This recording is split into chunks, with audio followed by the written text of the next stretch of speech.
You see how I said BLK, BLK? So you can remember black, black, or you can remember blink, blink. Who can forget that cute face?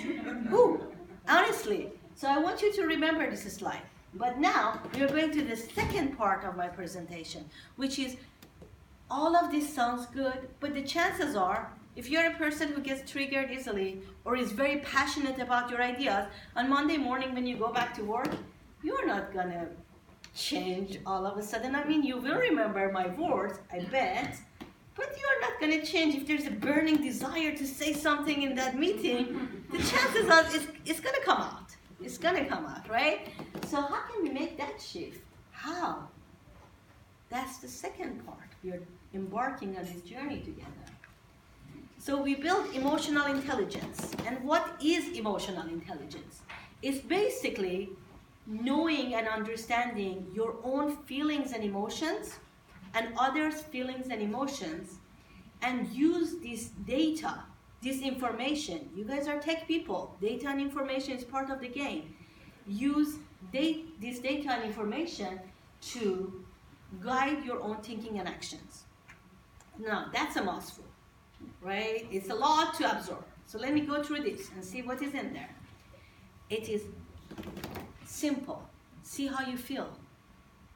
Be able to be in touch with how you are feeling. Something that maybe some of us have lost along the long way of life because we are so much thinking, what is the right thing to do? What is the right thing to do? Hey, let's let go of it and see how you feel in your body, in your feelings. How many of you have thought about, oh, I felt it in my gut, this is not the right thing to say, but I did it because I felt I'm obliged to say it, right? Now, we can't go through the whole emotional intelligence in this little session we have together. This is what emotional intelligence is going to touch on: your self-awareness, your self-management, empathy, motivation, social skills, all of that. We can't go through all of this in this session. We know that. This is just the tip of the iceberg. But we're going to give you something, because I want you to leave this door, as I said, with a changed life. You are going to have that. So I'm going to go into the fundamentals, the underlying fundamentals of emotional intelligence with you here today. So the underlying factors are mindfulness and neuroscience that we're going to focus on. So we're going to use these two to build emotional intelligence. We are not going to go into the emotional intelligence that much, but you're beginners, so let's stick with the fundamentals first. And then you will build that political competence, and through that, you will become an outstanding leader. You will have a stellar performance, and you will be happier. Which is more important than being happy in life? Frankly, your well-being, your wellness, that's the most important thing. Being able to really enjoy your life. Now, I'm going to give you a quote here, which speaks to 99.99999% of the human beings. Between a stimulus and response, there is a space. In that space is our power to choose our response. In our response lies our growth and freedom. So, people, you go to that meeting. Before you went to that meeting, you saw your colleague and say, hey, by the way, I'm going to talk about this. When I talk about it, just back me up in this, okay? Yeah, sure. You go to that meeting, the person comes and sits across the table from you, and you raise your beautiful ideas, project status, whatever it is, and the first person who opens their mouth to negate it or oppose you is your colleague. You just had that conversation. How do you feel? Angry? Betrayed? Disappointed? I can think of a few other adjectives. Yeah, you might not want to say them loud, but you're like, does everybody in the room know what's going on between you and the colleague? No. Is it a good idea to bring up, hey, buddy, I talked to you like 2 minutes ago? No. See, that is a trigger, and there is a response, okay? So the trigger is there, the response is there. It is your choice what kind of a response you want to put on the table. Do you want to address it at that moment, or do you want to be quiet, or you just go with the flow? and address it with him later. Hey, what was going on? Why did you do that? Maybe he knows something that you didn't know. Maybe he wanted to protect you. Whatever the case is. But you see that space? I want to help you build that space. That space is not just about the job. It's when your kid comes to home and tells you they didn't do the best thing in their life, and you want to be like, it happens to all of us, with our partners, with everything that we deal with in life. That's why I said, it's going to change your life, because we're going to build that space. Now, how do we build that space? It's the shift from being an autopilot to be aware. So autopilot, you drive home, you get to home, oh, I got home, I didn't even know what happened. I was thinking about what I ate, my meetings, what I'm going to do tomorrow, what I'm going to tell my child. Oh, by the way, he didn't do his homework yesterday, so I'm going to give him a spiel tonight. You were everywhere by the present moment. You were driving in the present moment, granted, but your mind was either in the past or in the future, right? So that is being an autopilot, which is the opposite of being aware. Now, what does being aware mean?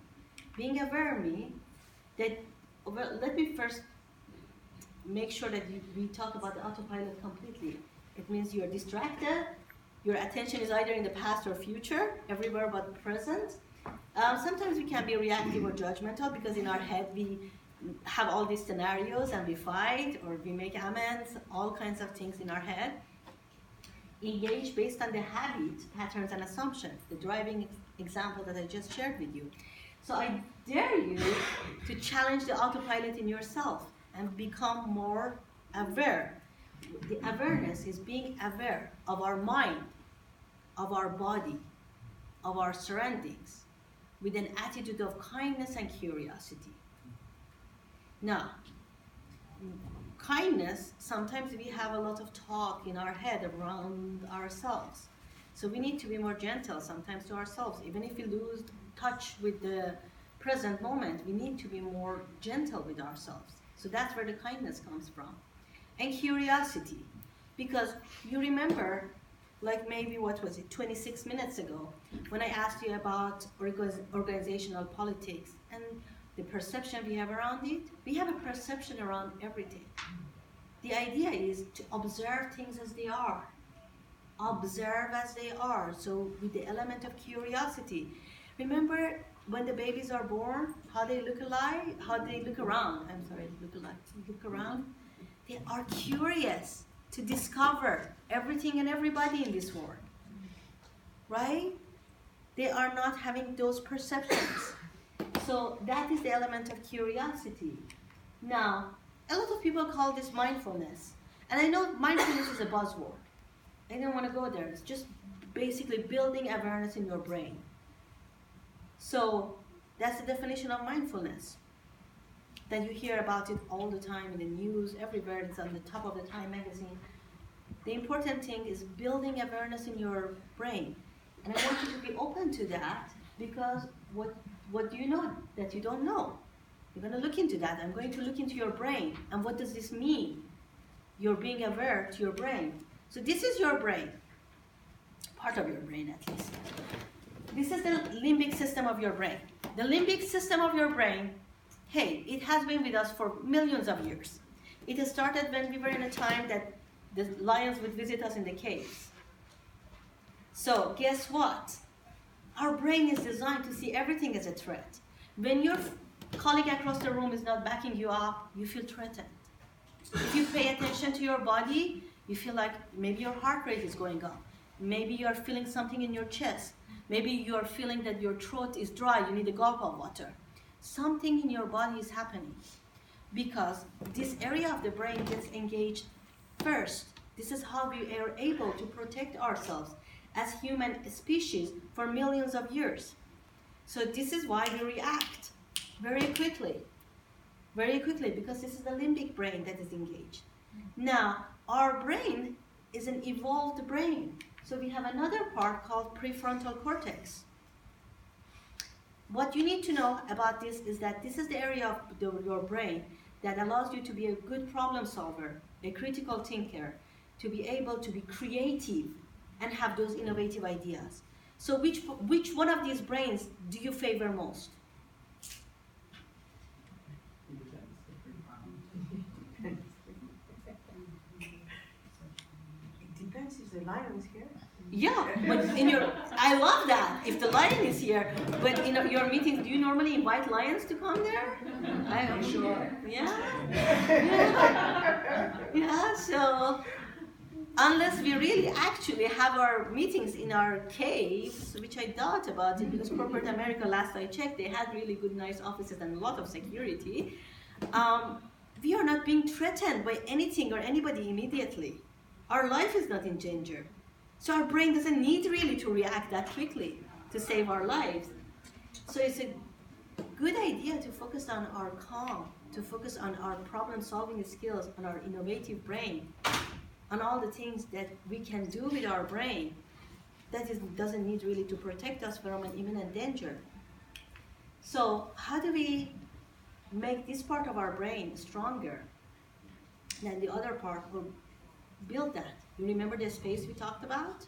That's building that space. So the first part of your brain that gets engaged, it can let it go. It can get to the second part, the prefrontal cortex part. Don't get lost with my brain slides. They were just for reference, so you can see how scientifically all of these things is making sense. Just a point of reference. Okay? Now we need some mental training. The same way that you go to the gym. How many people go to the gym? You do something for this brain, for these muscles. So we need to do the same thing for our brain, which is through focused attention. So the attention is our mind being focused on one object or one thing. Right? We all know that. How many times in your life you heard, pay attention? You all remember the days at the school, right? Pay attention. How many times your mind wanders in a meeting or in a setting, especially if it is on the phone, and you tell yourself, oh my God, I should pay attention, right? Now, we're gonna take it one step, and we're gonna ask you to attention to when you lose that attention. You're gonna be your own big boss. 1984, we are living it nowadays to some degree. Why not take advantage of it for our brain? There's a big boss. You're gonna be your own big boss, right? So I'm going to ask you to bring something in your mind that is always with you. It's your breath, your breathing. You don't even need an app. You don't need a gimmick. You don't need a tool. You don't need anything other than your breathing. It's simple. You follow your breath. You have a thought coming, and you're like, you go with the thought. Granted, you're starting here, and then you pay attention. Oh, yeah, by the way, let me bring it back to my breathing. And then you reorient yourself. Breathing is always with you. When you go to that meeting, when your colleague is across the table from you, when things are not going the way that you want. So what happens in your brain? You see those blue areas? Those are the areas of the brain that you want them to get activated more. You want that part of the brain to get stronger. By activating it, by doing this, by using that, paying attention that you are distracted, you're basically making more blood to go to those areas of your brain, so it gets stronger, the same way that you go and do bicep curls. Simple as that. Simple as that. Now, I'm going to do a practice with you. Who's ready for practice? Okay, good. I see some people nodding. I see some people are still digesting. I know it's a lot of information, but ride with me. It's a good ride. And I can tell you, I have had a physical brain injury at one point in my life. I've been 15 years in corporate America, always in tech. And when I had this brain injury, they told me they can't do anything can be so clueless. And I have experimented how you can change the physical injury of the brain. So everything I'm talking to you is experiential. It's not just a bunch of theory. We don't want that, right? You can go and all read books or Google or whatever. You know, there's no lack of information out there. What I want you to take away is the experience. So, having said that, everybody just please get comfortable. However it is possible for you. And I want to invite you to pay attention to your breathing when we do that. And pay attention to what you are feeling in your body. What's going on in there. Maybe it's excitement. Maybe it is like, I have some ache or pain or stiffness somewhere in my muscles. Whatever it is, okay? Maybe you're just sad because something happened this morning, or maybe you're too happy because you got some good news this morning, but you haven't had anybody to tell them yet. Right? Everything is possible. And it all is staying in your body, in your nervous system, in your emotions. So I want to invite you all to go on this journey with me. We're going to do some breathing together, and we're going to pay attention to our body and see what information, what data is going to give us. The same way that you debug your systems when you are building an application, that it goes to business and business comes back and says change all of these things. It's the same thing, but you're doing it on your own operating system, right? Okay, so let's do this. So I'm going to time us for 1 minute. It's not that long, but you will feel it's going to be like eternity. Okay? And just be with yourself. Just breathe. And if the thoughts come, which they will come, okay? Just look at them and say, thank you, I'll deal with you later. Thank you, I'll deal with you later. And come back to the breathing. Okay? Let's get it going.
Okay, let's bring us back to the room. How do you guys feel? Good. Good? You got something, you guys relaxed, you got some data of what's going on. Maybe you need to see a chiropractor. Maybe you got to see an acupuncturist, whatever the case is, right? And thanks God it's weekend. Now, I'm going to leave you with 3 practices that you're going to take to your work, to your life, to your organization. A micro practice is take 3 breaths. I tell my clients a lot of times in the morning, when you wake up, after you've done the essential part of life, find a corner in your house, your room, whatever, just sit and put 1 minute timer for yourself to breathe. Try not to go with the to-do list. The to-do list, guys, is long, it's always there. 1 minute out of all this day that you have. And you can increase it as you get more comfortable. This taking the 3 breaths, it will help you relax in the tense situations. It will give you that space that we talked about. And you can put it in your calendar. Put it in your calendar. 10 o'clock before my 10 o'clock meeting. After my lunch. Before I go to my afternoon meeting. Put it in your calendar. Build it in your life. Another one is Set a time that you are only paying attention to your breathing, your awareness. Where is my mind? Where is my body? How am I feeling in this space that I am in it? Build that. See, it's all about you. And a minute to arrive. Meetings. That's part of the corporate life. Nobody can avoid them. We had at DirecTV something called Death by Meetings at one point that we talked about it. Because we spend so many times and so many hours in our meetings that sometimes we're like, God, just another one of these? Right? Take a minute to arrive. And I can tell you, in Google and Salesforce, I have worked with them directly, they are doing that as a routine in some of their meetings nowadays. So the corporate culture is open to that. There are corporate cultures that are open. So begin with yourself. And if you see how it is changing your life positively, maybe you can take it to your work environment. Emotional intelligence. We are going back to that. You got the fundamentals for it. Knowing one's internal states, preferences, resources, and intuitions. That's all it is. And you are taking the first step towards it. Today, you learn how to take the first step, knowing that it will make you politically competent, knowing that it will bring you all the things that we talked about as a politically competent person. So you are all savvy players now. Congratulations. Congratulations. Being here is the first step. Being here is the first step. And I told you at the beginning, taking it to the heart, connecting with it, practicing it. So now you know that the thoughts that we think, the emotions that we feel, hey, they drive the behavior, what comes out of us, what people see us, the perceptions. And it's your moment to decide which brain would you like more. You want to have more of a thinking brain or an emotional brain that gets triggered quickly. You want to have more of that space or less of it. The choice is yours. I can tell you why being in here is your political advantage. I work with Search Inside Yourself Leadership Institute, and this is the survey they did. 47% is the average time spent mind wandering. Can all relate to that. 70% of the leaders report regularly unable to be attentive in meetings. 70%! 2% of the people are the people who regularly make time to enhance personal productivity. Like you guys, like what you have started to go on. So, if I want one thing that you guys remember out of this day, out of this time, out of this session with me, is remember, the choice is yours, you need the space, and the breath is with you. It's a tool you always have in you, with you, regardless of what is happening. Take advantage of it. Be with it. Thank you for being with me today. I really appreciate that, and I'm ready for any questions that you might have.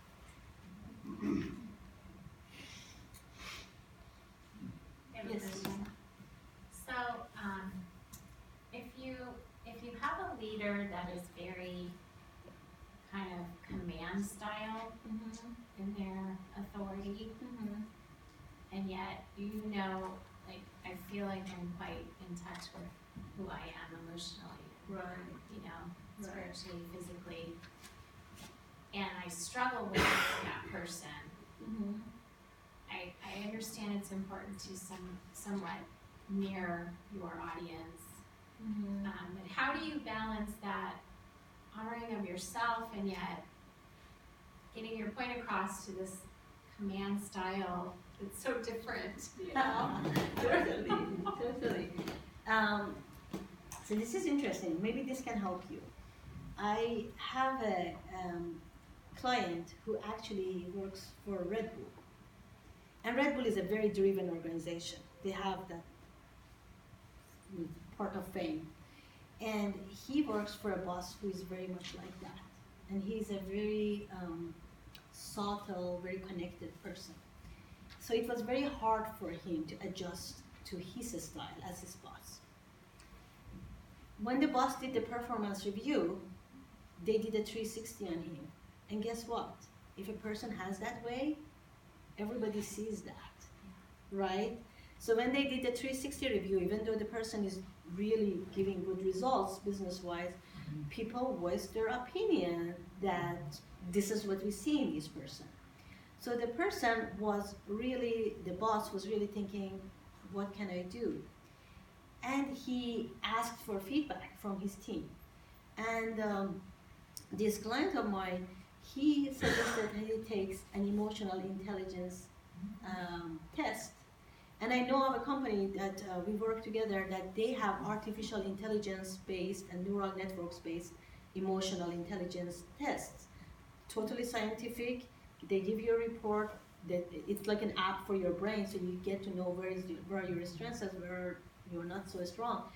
So interesting enough, the boss was open to take this test. And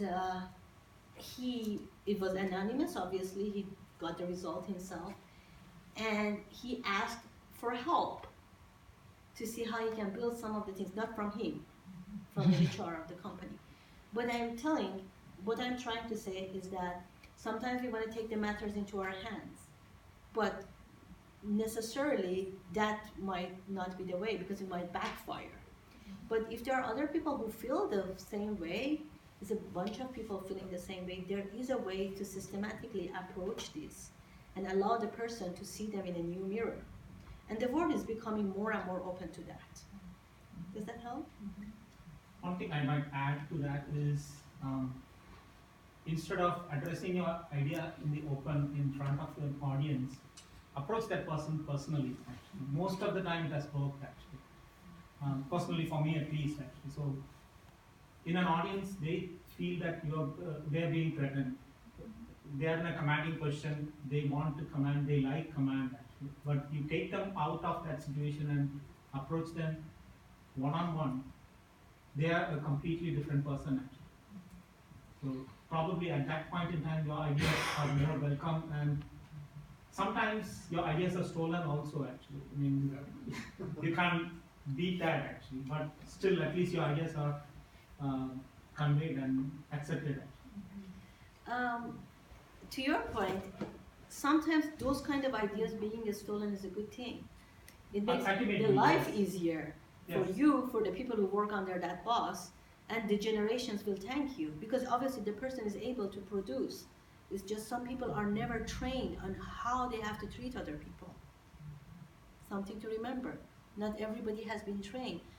A lot of the people who become technical managers, they become technical managers because they are good technically, but they are not taught how to treat other people. They are not taught on emotional intelligence. They are not taught a lot of ways of how do I approach a person and give my positive criticism in a way that the person does not build a negative self-image of themselves. There is an art to giving performance reviews. Even in the best performance reviews, how do I encourage this person to go further while at the same time giving some tips that they feel they are growing? And I am supporting them. So the bosses need to be coaches. Give me a moment. I think you had something to say. I'm sorry. Did you have a question? And then we'll get back to you. I just wanted to say that sometimes the perceptions of the boss being commanding, it takes both views. And I find that some commanding boss sometimes you have to leave a little time in between the upset of the commanding because it did upset you. Like give some little time, like whatever time, so you don't feel too upset, and then go back on a private to him and like I would say talk to him in a way where not put him in a spot, like telling him how it makes on you the negative impact. Like, can you help me because when you do like that, it's like you make me uncomfortable or something like that.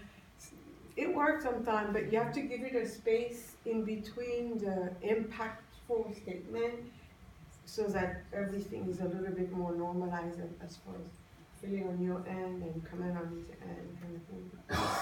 Thank you for sharing. Yeah. I was just going to add that this That's the political, what did you call it? Being politically savvy, savvy. yeah. Sometimes they may be right. You know, let's move, let's just do it, let's go. And I've been surprised at what I could do. So I've been surprised. But there's been other times where there's a boss who's that's just his style, and he's not going to change. He's going to continue doing that. So it goes back to what you said in the beginning slide. What are you going to do about it? What's holding you there? What can you do in this situation? What are your goals? Where do you want to? How can you use this so that you can get to wherever you want to go? So I found when I was more involved in what that person was doing, instead of focusing on what I was doing the better, or where I needed to go, or what I needed to do, it kind of changes, you know, your thing. Because sometimes I stay too long, and sometimes it's time to change. Sometimes it's good to talk to the other person, but if they're not open, and that's just been their style, and I've talked to other people, and that's just the way they are, and they're gonna stay, but then how can you use that situation to get where you need to go instead of focusing on them? So their behavior is just noise. Treated as noise. But you react to how are you gonna use this to get to where you need to go? Okay. So I wish I had done that. I didn't do that all the time. But if I were to give advice, that's what I would say. Thank you, Belinda, for sharing that. That's a good point. You know, at the end of the day, you have to consider how you are feeling. Sometimes we don't even stop to ask ourselves that. Am I still thriving? Do I feel good? Has it because we become an autopilot of 9 to 5 sometimes that we do not stop to ask that question? How am I feeling about this situation? And am I okay with how am I feeling? Sometimes it is important to stop and ask that question. Thank you. There's a practice that I'm an executive coach, and the practice I ask some of my clients to take on, not for the purpose of dealing with a inflexible boss or a controlling boss, but for the purpose of delaying making commitments until they really understand what the alternatives to accepting the commitment are. And what it is, you know, wait 24 hours, and if you come back with an impact statement that says, if I do what you asked, I can do it, but here's something else that's going to slip. Right. If I do what you ask and I change the scope, here's something we can do. If the controlling boss keeps giving you tasks that you think there's an alternative way to do, and you delay your response, but come back to him 24 hours later and say, hey, I thought about what you asked me to do. When you do this repetitively with that boss, he's going to realize that you have some ideas of how to do things, because you're reflecting back to him, yeah, I could do that, but there's these other things. At some point, he or she is going to say,